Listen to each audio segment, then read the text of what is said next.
welcome. Here we go. It's that time again. Matt Connarton Unleashed. And we are live from the studios of WMNH 95.3 FM in glorious downtown Manchester, New Hampshire. Also on Comcast 97 if you're in Manchester. And, of course, hello to all of our friends online streaming from across the country and around the globe. And, of course, you can go to my website, mattconnerton.com, for all of your live streaming options, and that has been updated.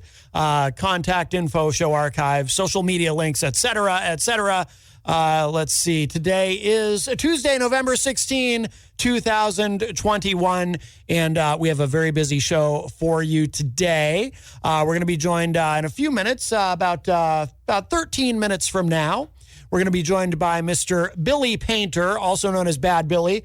He's been on the show before. He's the host of a great show called Outlaw Radio, and he's going to be joining us to talk about a subject that he's very familiar with that doesn't get discussed a lot in the media, more so in international media, but I think a lot of Americans are probably not aware of what is going on in South Africa, and it's a really interesting story and a terrible one with these farm murders that are going on. And but this is something that Billy pays a lot of attention to, and he's kind of an activist for the cause of putting an end to these atrocities that are going on in South Africa. So we're going to be talking to him today in a little bit during the first hour. Billy, is that you? Are you there?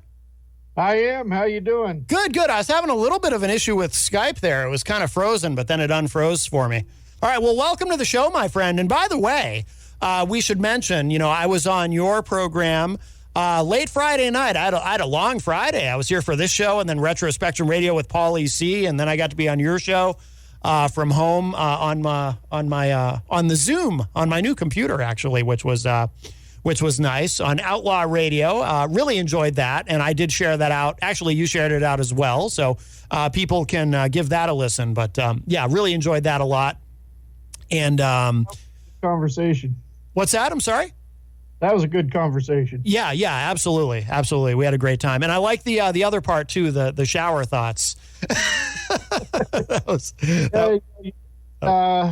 Just Google shower thoughts, and it'll take you somewhere, whether it be Reddit or on Twitter or wherever. You can read some very, very interesting things. Yes, absolutely. And some of them are literally true. They're just things that you would never have necessarily thought of were you not in a shower or at some other point where you're just sort of, your mind is wandering. So, Billy, tell us about this now. The subject that you wanted to discuss, I previously have been faintly aware of. I have seen and heard things about this in media, about the farm murders in South Africa, but only just bits and pieces. It's not something that American media really is focused on. Maybe there are corners of alternative media in the United States that do, and that's probably where I've picked up bits and pieces of this over the years. But and there's probably international media that covers it. But I don't know much about this, and I did do a little bit of reading up about it because I wanted to be prepared for this discussion. And it's really quite shocking to me. The South African farm attacks apparently is how they're officially referred to.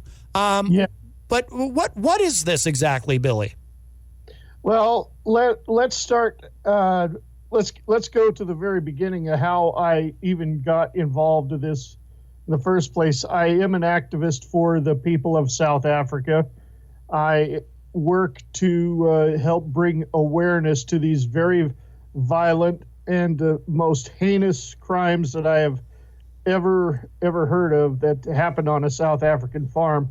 Now, a lot of people might be wondering, how did I get involved in this in the first place? And that goes back to my original podcast, the Badlands Combat Sports Radio Show, as to where I was interviewing a lot of American fighters, a few of them that have fought in the UFC, a couple of professional boxers, and then I talked to a buddy of mine who co-hosted with me a lot, and I said, let's look into the international market.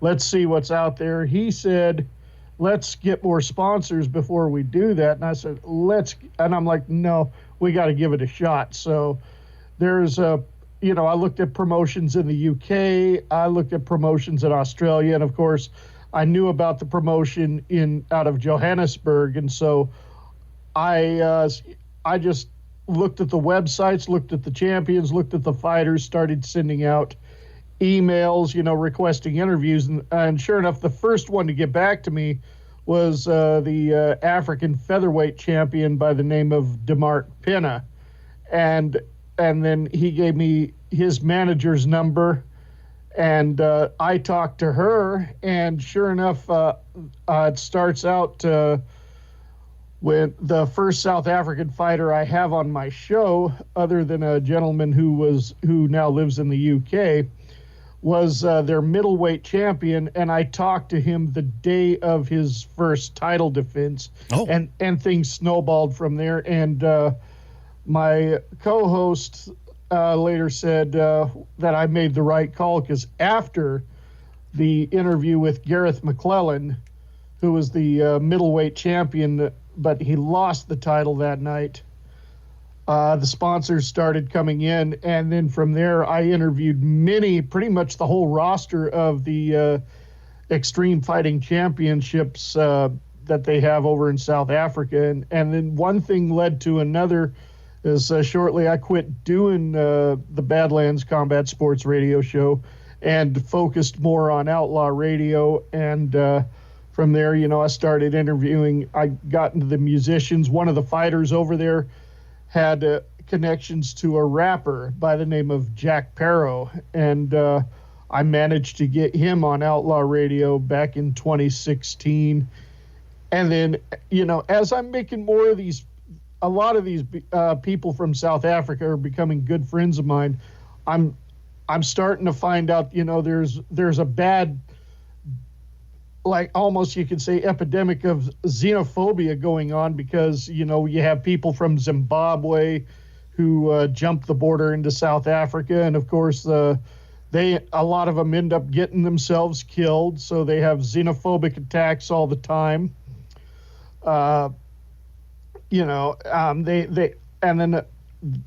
They go after a lot of the Nigerians that because a lot of the Nigerians are they kind of, you can say that in the streets of Johannesburg, Durban, or Cape Town, a lot of the Nigerians are the drug pushers, the pimps, and basically that kind of mob. Mm-hmm. And I'm not gonna insult them by saying all Nigerians, but of course, yeah. It's basically like a Nigerian network of crime in South African cities, though. Yeah. And you're learning about all this just through these interviews that you're doing with these fighters? No. I built rapport. It's not just through. I mean, I interviewed the fighters about their careers, and Jack Parrow more about his career.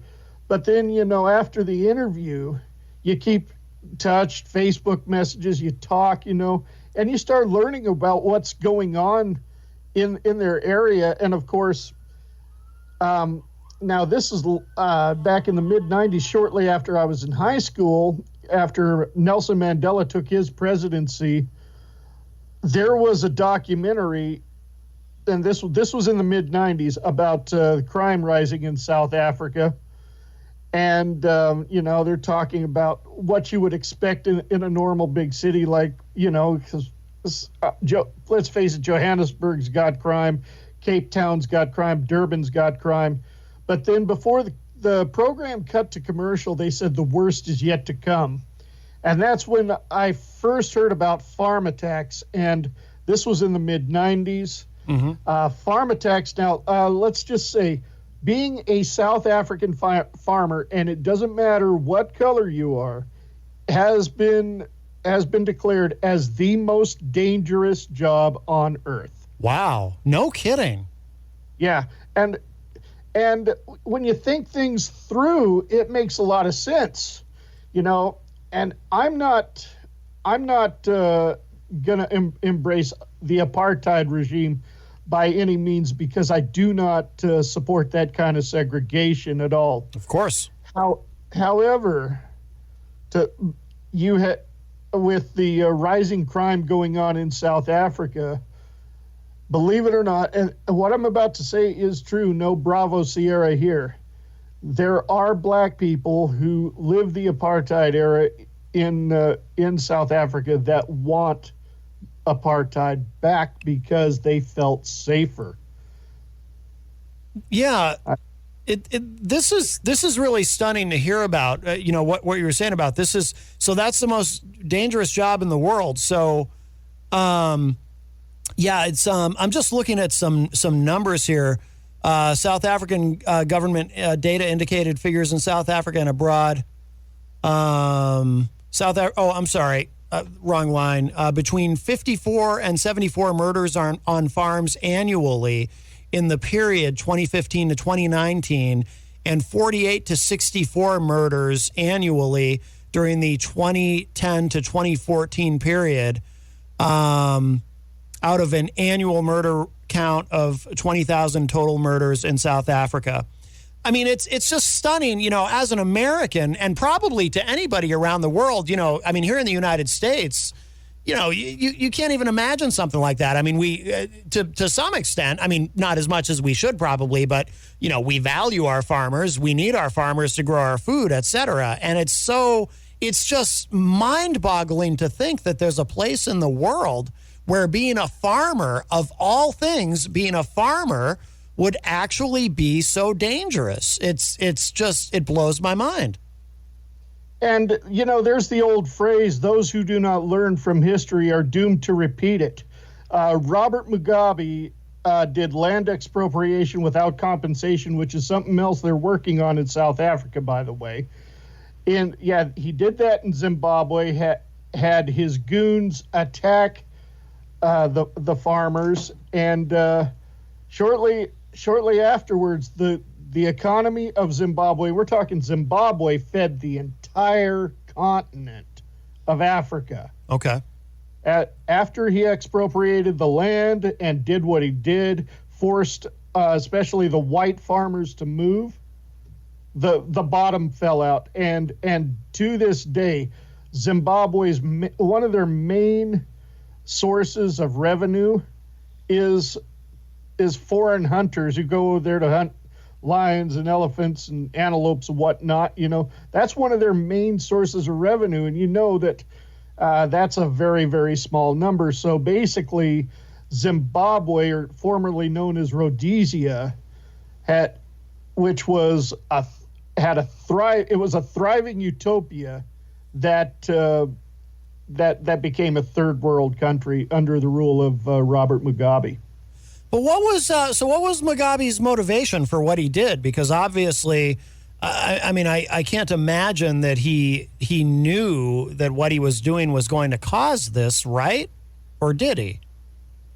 I don't know what his motivation was behind it. There's the argument too in Southern Africa, just like here in the U.S., that land was stolen from Native Americans. Land was stolen from Native Americans. I'm not going to lie about that. And they push that a lot more in places in Africa where white people are living.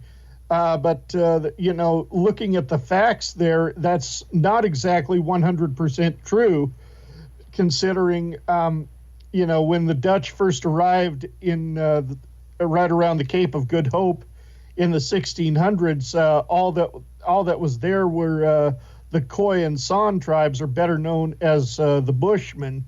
I mean, if you ever seen an old movie called The Gods Must Be Crazy, then you know what I'm talking about. Yeah. An indigenous tribe, they're small, frail people, people say that the Dutch took the Khoisan as slaves, which is definitely not true, because the Bushmen are too small and not strong enough for slave labor. I mean, they're proficient survivors in the Kalahari Desert. I'll give them that. But if you wanted to take slaves, you need big and strong people, and they're not it. So, that throws that argument out the window right there. The truth is, according to the diary of Jan van Riebeck, who was among the Dutch settlers, it was very obvious that they actually had very good rapport with the Khoi and San people, and a lot of the black indigenous tribes came from the northern provinces and countries of Africa later on. So that, you know, and a lot of them are saying that that's their land, and white people are visitors. White people are settlers, whatnot, do not belong there. But truth be told, the Khoi and San people are the real indigenous original inhabitants of the southern Africa, and if the white people are settlers there, so are the blacks. I'm just stunned by some of these numbers I'm looking at while you're explaining this, Billy. And this comes from Wikipedia, but it says here, as of December of 2011, approximately, and this was so this is, you know, from 10 years ago, but it says as of December 2011, approximately 3,158 to 3,800 South African farmers have been killed in these attacks. That's stunning. I'm surprised this isn't. I'm surprised we don't hear about this more in the United States.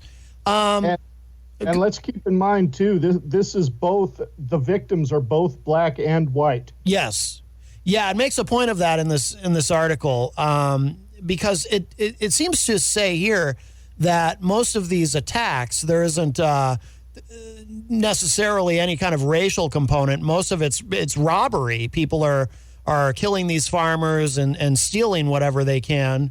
I have a practical question, and maybe this is a foolish question, but are these farmers, is there anything that they can do within the bounds of the law in South Africa to defend themselves? Because obviously, if anything like this, not that it would, but if anything like this were to happen in the United States, you know, I think we can safely say that probably most farms, you know, the farmer who owns the farm and lives on that property probably has a shotgun or two at the very least.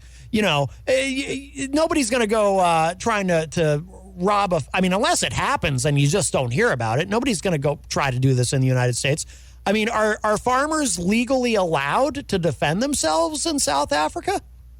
You know, I'm glad you asked that, Matt, because gun control is something they're really trying to push in South Africa even more. In fact, if you want to purchase a gun now, self-defense is not a viable reason to get a gun, and you're going to be denied. Okay. But regardless of that, Mbeki Sealy, who he's one of the biggest morons they put in charge of the South African police service there.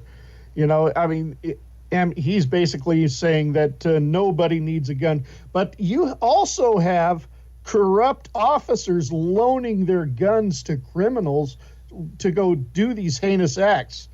Now, I want to explain the farm murder itself. Okay. I mean, they've been going on since the end of apartheid, the farm attacks, and these are planned and organized attacks. They may have somebody spy on the farm, on the property from a distance. They may have an informant who works on the farm as a worker, and then tells them, you know, this is the back entrance right here. You know, you can sneak in right this way and get them, blah, blah, blah, you know. So they have those kinds of things, you know. So, I mean, it's carefully thought out. And given the fact that these are remote areas away from big cities like Johannesburg, you know, local law enforcement takes a lot of time to respond in these rural areas. In fact, because it was getting so bad, they used to have these forces called the Boer Commandos. By the way, Boer is the Dutch or Afrikaans word for farmer. Okay. And they relied on each other. But now, since then, I think it was Mbeki Sealy that had disbanded the Boer Commandos, and well, the basically, I could be getting it wrong, and somebody from South Africa can tell me the true name of the army, because I know during the Anglo-Boer War there was the Boer Commandos, but the task force unit, voluntary task force unit, basically, stepped in, So and, like a militia group, okay. Out there, your nearest neighbor could be a half a mile away. Yeah. And maybe more for that matter, And let's talk about the murders themselves that I can say appropriately on the air, because in a private conversation, I've given you some details, and I can't tell you everything that happens. Yeah, needless to say, it's gruesome. It's very gruesome what goes on. Number one, South Africa has been deemed the rape capital of the world. Wow. Yeah, so your chances, I'm going to say a woman's chances of getting raped in South Africa are I'm going to guess about maybe 60%. My God. Those are odds I hate to give out. Yeah. Wow. Jesus. But so basically a group of thugs will go onto a farm and they'll get into the house. They will take the man and tie him up, and force him to watch as they rape and torture his wife. And maybe if he's got a female, a daughter, they're going to go after her too. Doesn't matter if she's an infant. Doesn't matter if there's a female in the house. It's the odds of getting raped. From infant to elderly, they do not care. That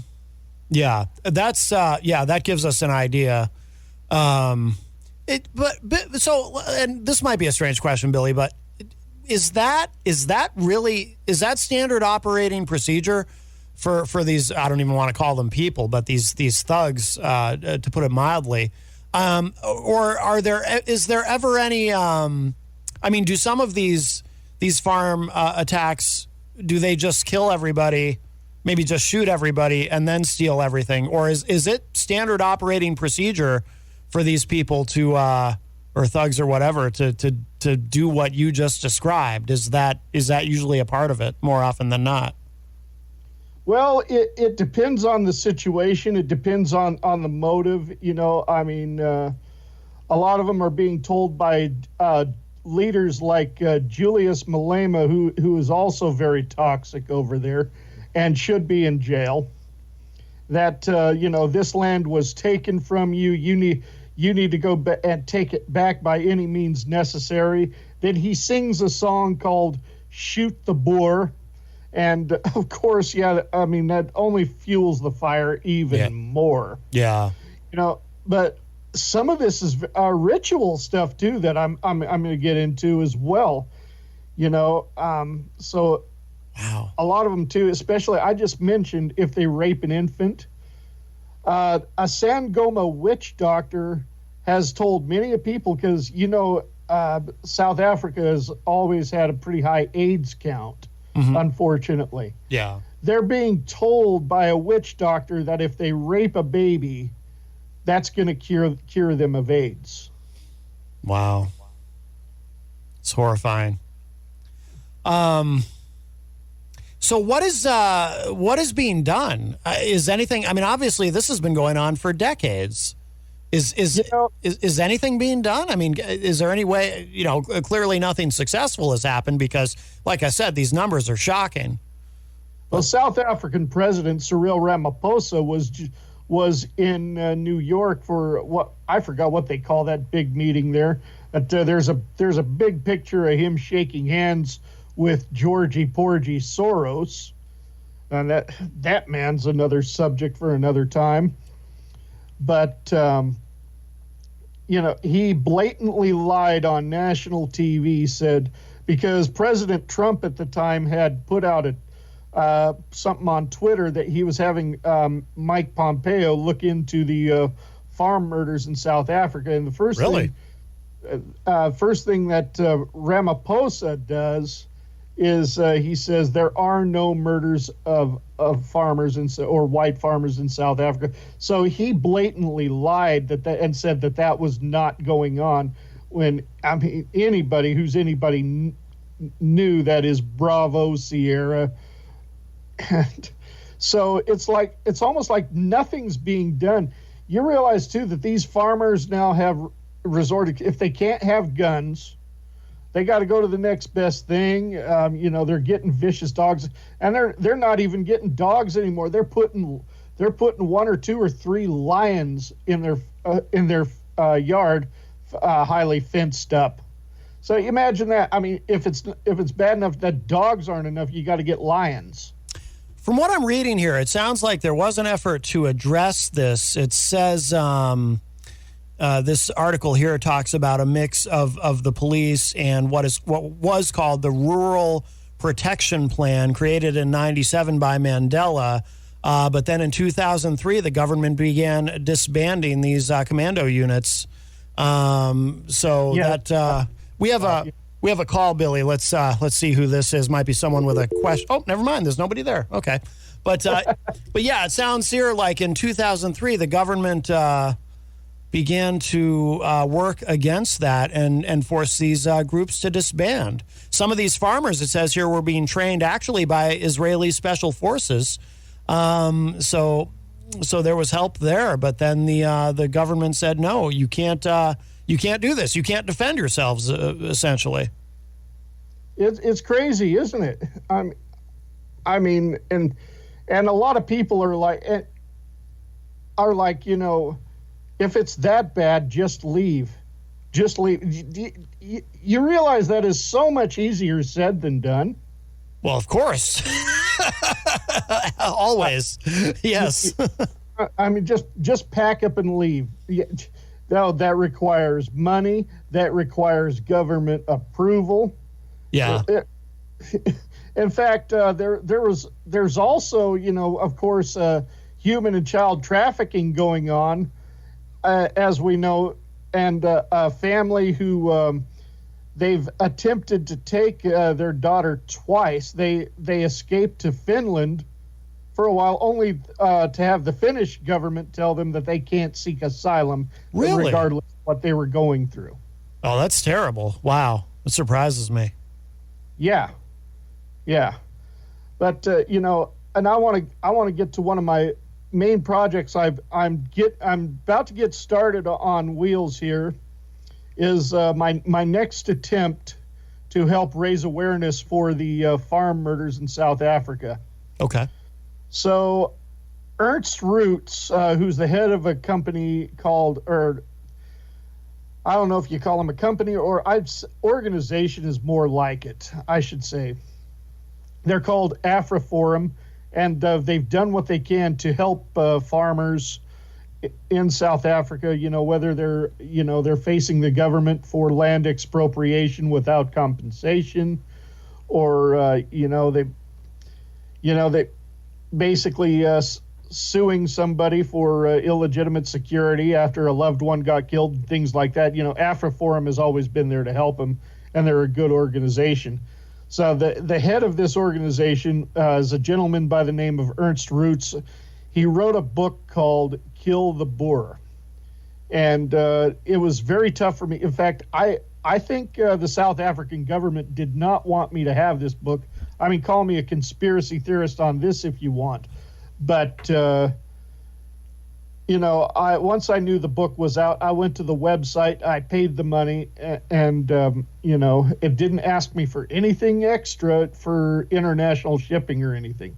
I asked what was, or I paid what they asked me to pay. Yeah. And about a month goes by, and nothing's happening, of course. And so I contact them, and I said, I'm here in the United States. I ordered this book. Do I need to pay extra? And they got back to me, and they said, yes, you need to pay a little extra shipping for international.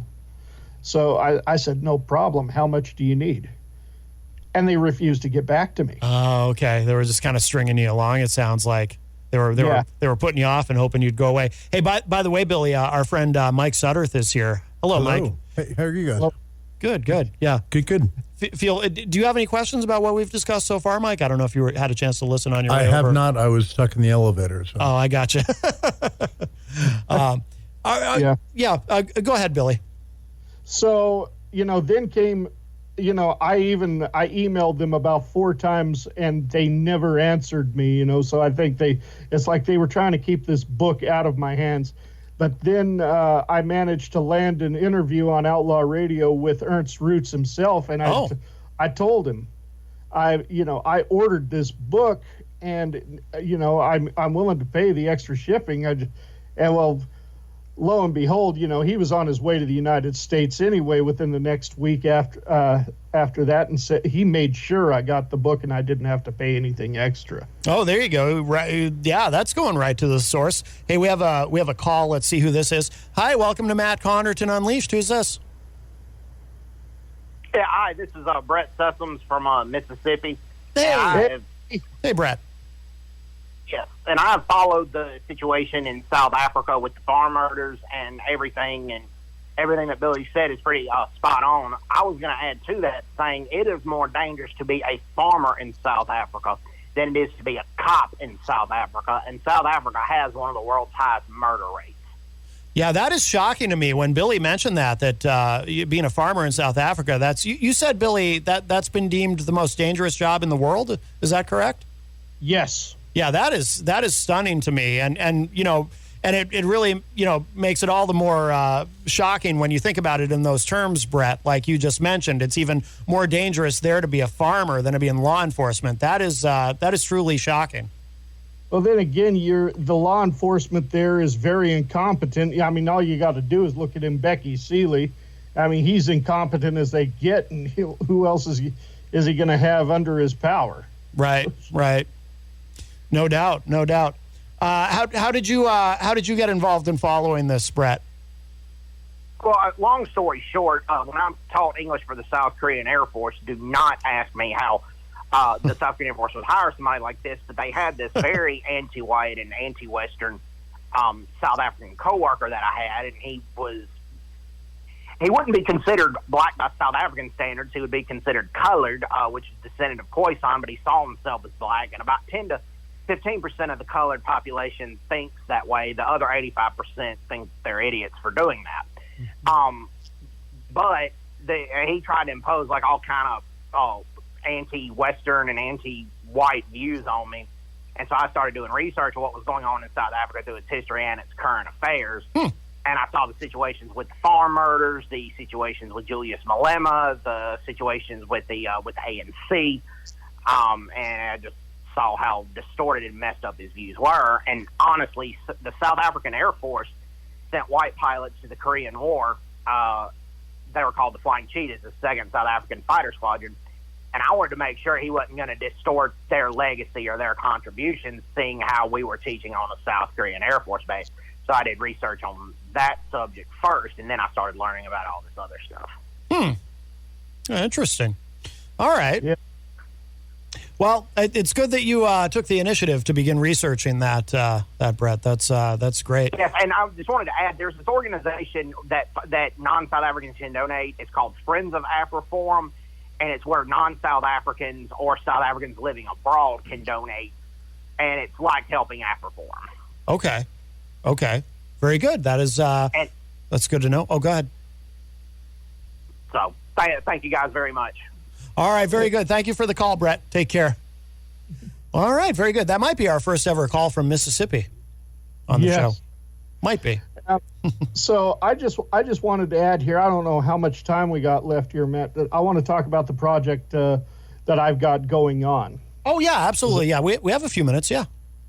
So, I mentioned I read Ernst Roots' book, and it might as well be a horror novel with true facts. Some of the stuff I read in it, I already heard about farm murders, but then, some of the gruesome stuff. And there's stuff in ungodly detail in that book, and so it wasn't easy to read at all. Yeah. My stomach turned at one. I wanted to cry. I seriously wanted to cry, especially reading the story about Caleb Meyer, who was who's in her and her entire family were slaughtered with shovels. Oh my God. Yeah, that is hideous. Hold that thought, Billy. Let's see who's on the line here. Hi, welcome to Matt Connarton Unleashed. Who's this? Hail to the king, baby. You know who this is. Hey, what's up? Hey. So, this whole thing about whites in South Africa. So, there's a tattoo artist that I knew who did what I consider to be the most beautiful artwork on my body to this day. She immigrated from South Africa, and during my sessions with her, I asked her about the treatment of white farmers in that country, and asked if that's actually what's going on, and she confirmed it. But nobody's talking about it, and that's why, now she's gone. That's why I'm here. So Yeah. she's no longer with us, and I wish she was, because that woman was wonderful. But there needs to be more people talking about this kind of thing that's going on. Well, from what I'm reading online too, I mean, it's not just white farmers, but it seems like I don't know if they're being targeted more or not. There seems to be some mixed information from what I was reading, but it seems like it's a lot more about robbery than anything, larceny. But the way they torture these people too, unbelievable. It's just it's so sick. Some of it's ritual as well, which I'm going to get into in a little bit. I don't want to cut your caller off. I'm sorry. We don't want to cut off Papa Dirk, of course, our music reviewer. Yes. Well, no, you guys had a subject going on for today for the first hour or so. Yeah, absolutely. No, I'm glad you called in. Yeah. God, I am just I'm frustrated. I'm furious. I'm in Facebook jail for the next 3 days. So I'm kind of angry and bitter today. And as a side note here, so Billy knows what's been going on with Crazy Joe, and yes, he took it upon himself to make a video about me, talking about how I'm a stalker. Oh. I'm going to continue harassing him. But you know what? I want Crazy Joe to be listening, because I don't care what he says.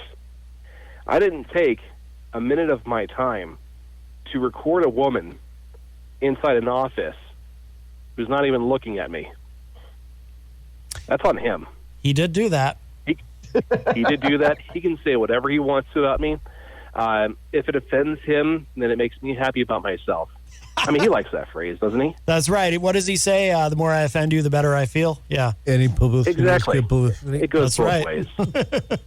ways. Well, good. So I genuinely hope he listens to this, and I hope he hears that at least I don't do, really greasy crap like that. Yeah. Well, it's on YouTube, the video that you're talking about, for all the world to see if anyone doesn't believe it. That It poor is. woman. It definitely is. Yep. So I'll continue to watch. All right. I will watch. All right, but I'll let you guys go. You take it easy. All right, Dirk, thank you for the call, my friend. Take care. All right, that is Dirk Don from Arrogant Media. Of course, you can subscribe to the Arrogant Media YouTube channel. And Dirk also does our weekly music review here on the program. Which I take a personal interest in. Yes, absolutely. Trying to promote my side gig here. Yes, definitely.